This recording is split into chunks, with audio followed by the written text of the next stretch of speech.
আসসালামু আলাইকুম। এখন সকাল 7টা বাজে।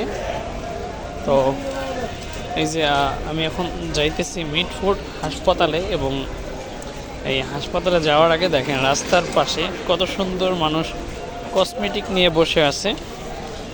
এইগুলি মূলত চকবাজারে যে পাইকারি কসমেটিক বা পাইকারি যে ধরনের পণ্য পাওয়া যায়, ওই পণ্যগুলো নিয়ে এইখানে রাত 3টা 4টা বাজে বসে, সকাল 9টা 10টা পর্যন্ত থাকে।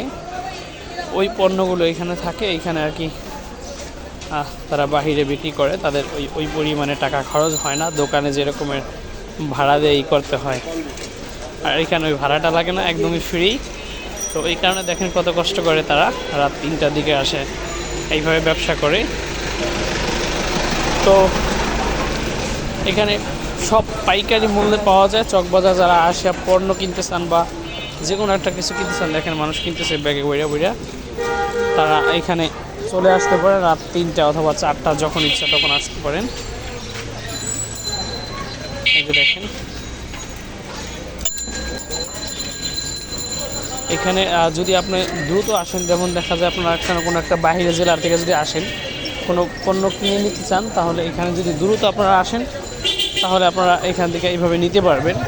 আর যদি পরবর্তীতে আসেন, তখন দোকান থেকে নিতে হবে। হয়তো দোকান থেকে এখানে বোধ হয় আরও দাম কম। তো শুক্রবারও আরও সুন্দর করে বসে, অন্য এক সময় দেখাবো ইনশাআল্লাহ। তো এখন তো যেহেতু মিটফোর্ড হাসপাতালে যাইতেছি, তো এখন যাই, টিকিট কাটতে হবে। বেশি লেট হয়ে গেলে পরে আবার সমস্যা। গতকালকে আসছিলাম, অনেক সিরিয়ালের কারণে ডাক্তার দেখানো হয় নাই। দেখেন এই যে কিন্তু মিটফোর্ড হাসপাতাল সামনেই, এই যে স্যার সলিমুল্লাহ মেডিকেল কলেজ। তো ভালো থাকবেন, ভিডিওটা বেশি বেশি শেয়ার করে দেবেন ইনশাআল্লাহ। এরপরে আমি যেথায় যাই, সুন্দর সুন্দর জায়গা বা কোনো তথ্যমূলক কোনো ভিডিওর প্রয়োজন হলে ইনশাআল্লাহ আমি সাথে সাথে দেবো। সবাই ভালো থাকবেন। আসসালামু আলাইকুম।